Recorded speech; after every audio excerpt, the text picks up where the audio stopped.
ದೃಷ್ಟಿ ಆಗಿಬಿಟ್ಟಿದೆ ಅಂತ ಎಲ್ಲ ಆರತಿ ಮಾಡ್ತಾ ಇದ್ದಾರೆ.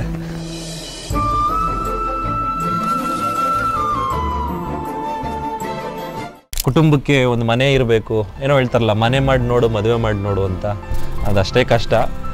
ಎಲ್ರಿಗೂ ಇಷ್ಟ ಜೀವನದಲ್ಲಿ ನಮ್ಮದೇ ಆದ ಒಂದು ಮನೆ ಕಟ್ಕೋಬೇಕು, ನಮ್ಮದೇ ಆದ ಒಂದು ಜಾಗ ಮಾಡ್ಕೋಬೇಕು, ಸೂರು ಮಾಡ್ಕೋಬೇಕು. ಒಂದೊಂದು ರೂಪಾಯಿನೂ ಬೊಚ್ಚಿಟ್ಟು ಒಂದೊಂದು ತುತ್ತನ್ನ ಎಷ್ಟಾದ್ದೇನೋ ಅಂದ್ಬಿಟ್ಟು ಅದನ್ನೇ ಬಿಗಿಸಿ ಈ ಮನೆ ಕಟ್ಟಿರೋದು ನಾವು. ಆಮೇಲೆ ನಾನೇನಾದ್ರು ಹೆಚ್ಚು ಕಮ್ಮಿ ಆದ್ರೆ ಬರ್ಬೇಕು ನೀನು ಅಲ್ಲಿ. ನಮ್ಮ ಅಂತೂ ಪ್ರತಿದಿನ ಒಂಥರ ದೇವ್ರ ಕೈ ಮುಗಿದಾಗ ಮುಗಿತಾರೆ ಸುದೀಪ್ ಸರ್ಗೆ.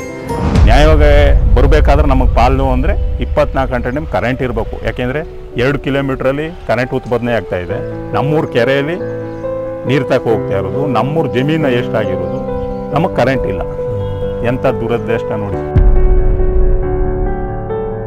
ನಾವು ಜೀವನ ಮಾಡ್ತಾ ಇರೋದೇ ರೇಷ್ಮೆಯಿಂದ. ನಮ್ಮ ತಂದೆ ಕಾಲದಿಂದ ಬೆಳಿತೀವಿ. ಇದೇ ರೇಷ್ಮೆ. ನಮ್ಮ ಮಂಡ್ಯ ಸೈಡಲ್ಲಿ, ರಾಮನಗರ ಸೈಡಲ್ಲಿ ಭಾಳ ಫೇಮಸ್ ಇದು.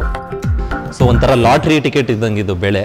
ಒಂದೊಂದ್ಸಲ ಚೆನ್ನಾಗುತ್ತೆ, ಒಂದೊಂದ್ಸಲ ಹೋಗ್ಬಿಡುತ್ತೆ ಅಂದರೆ ಕಂಪ್ಲೀಟ್ ಹೋಗ್ಬಿಡುತ್ತೆ. ತೊಗೊಂಡೋಗಿ ಸುರಿದು ಬಿಡ್ಬೇಕಷ್ಟೇ ನೀವು. ಗಲೀಜಾಗುತ್ತೆ ಅಂತ ನಮ್ಮ ಅಡುಗೆ ಮನೇಲಿ ಅಡುಗೆ ಮಾಡಲ್ಲ, ಸಪ್ರೇಟ್ ಒಂದು ಅಡುಗೆ ಮಾಡ್ಕೊಂಡವ್ರೆ ಇಲ್ಲಿ. ಅಂದರೆ ನಮ್ಮೂರು ಕಾವೇರಿ ವನ್ಯಧಾಮಕ್ಕೆ ಬರುತ್ತೆ. ಅದರಿಂದ ಸ್ವಲ್ಪ ಕಾಡು ಪ್ರಾಣಿಗಳ ಕಾಟ. ಇಲ್ಲಿ ಗಾಳಿ ಎಷ್ಟು ಶುದ್ಧವಾಗಿದೆಯೋ ಇಲ್ಲಿ ಜನಗಳ ಮನಸ್ಸು ಅಷ್ಟೇ ಶುದ್ಧವಾಗಿದೆ.